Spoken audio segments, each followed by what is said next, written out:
어릴 때 혹시 성폭행 당한 여성분이 있습니다. 어릴 때. 조만할 때 당했대요. 근데 기억을 못해요, 그때까지는. 근데 이 여성분이, 그러니까 의식은 이렇게 당했을 때 이렇게 힘들어요. 힘들면은 자기가 의식이 머리에 있으면요, 삶을 살아가지를 못해요. 그래서 인간은 그 의식을 차단을 해요. 이전에 까먹어요. 까먹게 만든다고요. 그래서 이 사람은 자기 어릴 때 상황을 기억이 안 나는 거예요. 어느 시기 전에는. 그런 경우가 있어요. 보면 그렇게 하면서 살아갑니다. 살기 위해서.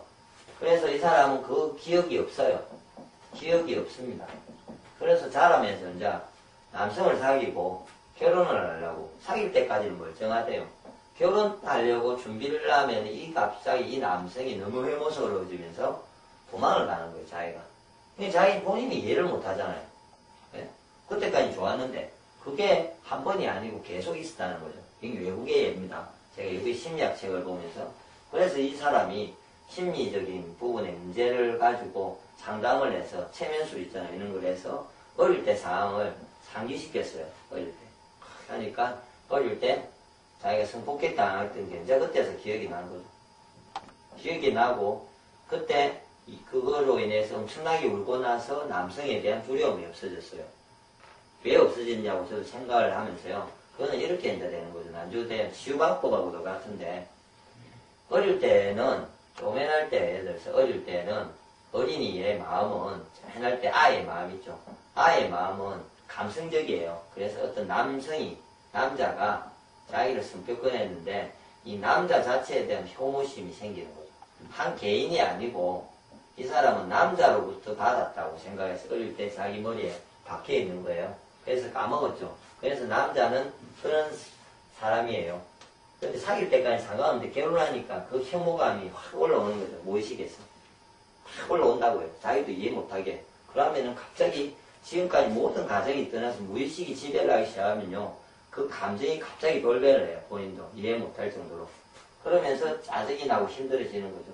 그런데 아까처럼 어릴 때를 다시 해석을 기억을 해서 지금 성인된 나의 입장에서 다시 보면요. 그때는 한 남자잖아요. 남자 전체가 아니고 한 사람이잖아요. 그렇게 재해석을 다시 했다는 거예요. 그 머리에서. 의식이. 그래서 무의식한 때 의식이 계속 재해석을 해서 그거를 바꾸는 작업이 있은 거예요. 그 이후로. 그러고 나서 남성은 동계가가 아니고 그러지 못한 남성이 있고 그리고 착한 남성이 있다는 걸 완전히 이해를 하니까 몸은 무의식까지 바뀌지니까 결혼을 할 수 있는 거죠. 누군가를 좋아할 수 있게 바뀌는 거죠. 그렇게 다 되어졌습니다. 그래서 이렇게 되어질 때 혹시나 여러분은 이런 경우는 아니지만 어릴 때 지금은 이제 이해 못하는 경우가 발생하면은 난주치유방법에 제가 하지만 다 어릴 때를 상상해서 해결을 해야 됩니다. 그리고 사랑받지 못하고 자란 사람의 경우에요. 이 사람은 사랑을 갈구해요. 그러면 태도가 어떠냐면요. 제가 말하는 요 용어는 평화주의자가 돼요. 그러니까 누구하고 싸우는 걸 제일 싫어합니다. 논쟁이 붙으면 자기가 양보를 하는 거죠. 논쟁을 못 붙습니다. 네? 항상 피해 다닙니다. 자기가 사랑을 갈구하기 때문에.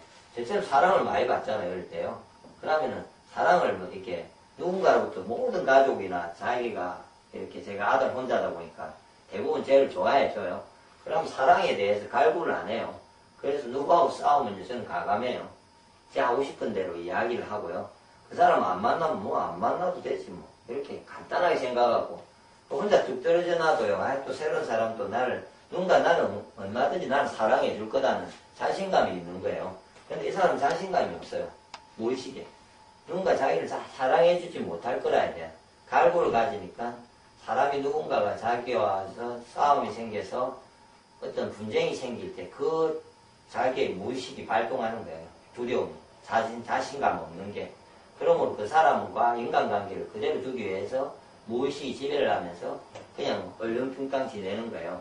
혹시 주위에 그런 사람들이 보이면은 그런 사람 어릴 때 어땠냐 물어보면 어릴 때 사랑을 받지 못하고 자랐기 때문에 그런 사람이고 사랑을 워낙 받고 자란 사람은 좀 이렇게 너무 이렇게 칼같이 끊을 수도 있습니다.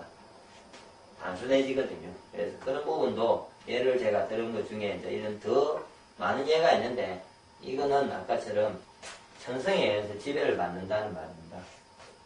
네. 그래서 닿는 거고, 또 이거는 이제 좀 난주 치유방법에 대한 부분에서 놓을 부분인데, 다른 좀 부분인데 제가 그냥 의식의 지금 현재 생각의 폭을 좀 높여주기 위해서 하나를 제가 먼저 설명해드리고 치유방법을 설명하겠습니다. 혹시 에디포럼의 사랑의 기술을 보시면요, 조건적 사랑과 무조건적 사랑이 있습니다.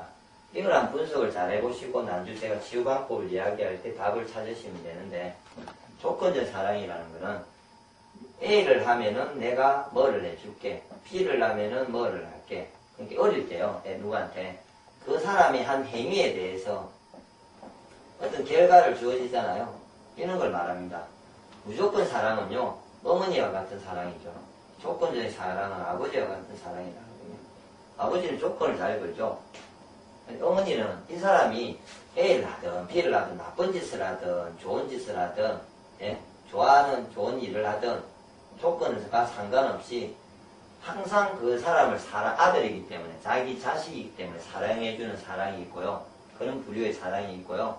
조건을 걸고 사랑해주는 사랑이 두 가지가 있어요. 근데 이거를 제가 말하는 이유가, 사람은요,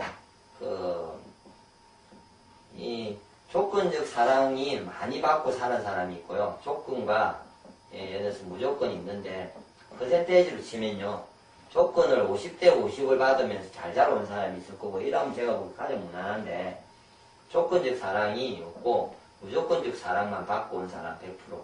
예를 들어서, 아버지가 없어가지고, 어머니가 아버지와 같이 조건을 걸지 못하고 너무 좋아진 사람의 경우, 그 다음에, 거꾸로, 이걸 100% 받고, 예, 이걸 50%, 딴 프로인 경우, 어머니가 없어갖고 어떤 조건이나 아니면 고아로 인해가지고요, 항상 조건 속에서 부모가 없음으로 인해서 항상 그런 삶을 산 어떤 자기 행위에 대해서 대가에 대해서 노는 삶인데, 이 두 태도를 극단적으로 이런 어중간한 경우가 있는데, 극단적으로 제가 예를 들면 성격이 이렇게 됩니다. 무조건적인 사랑을 받으면요, 남한테 너무 베풉니다. 항상 베풉니다. 자기는 사랑을 받아왔기 때문에 잘 베풀어요. 그리고 사람을 너무 잘 믿어요.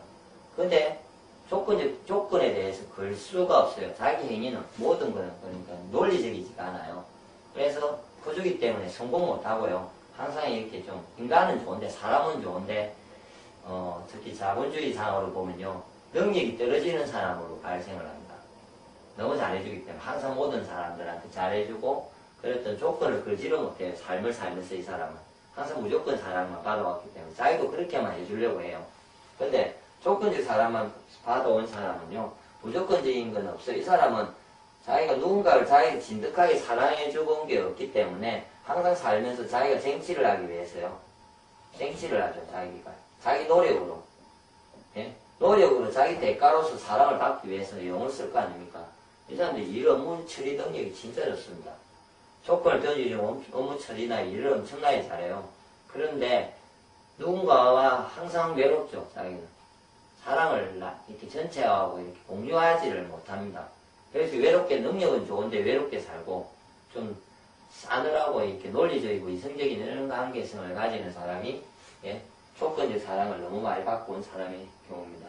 그러면 이 두 관계가, 그러니까 끄는 것도 베풀 줄도 알고요, 조건을 걸면서 열심히 할 줄도 아는 이 원래 만만한 관계가 돼야 되는데, 혹시나 본인이 그걸 보시는 분이 혹시나 애를 가르치든지 자기 집에 자식이 있든지 할 때는 제가 보기에 아이들을 위해서 본인들의 집에 조건적인 거, 무조건적인 부분에 대해서 부부가 아니면 혼자가 키운다면은 이 부분에 대해서 항상 애들한테 내가 어떤 부분을 잘해주는지 못해주는지를 생각하셔서 부족한 부분을 하셔야 됩니다. 그래야 애가 인성이 제가 보기에 건강해지고, 그게 지금 자라면서 있는 자라오면서의 어떤 마음이 현재 자기의 어떤 무의식이 지배될 때, 건강한 인성, 좋은 인성, 그리고 사회적으로도 건강하고 올바르게 살 수 있는, 예? 그리고 스트레스를 받지 않는 사람으로, 필요한 부분이 있습니다.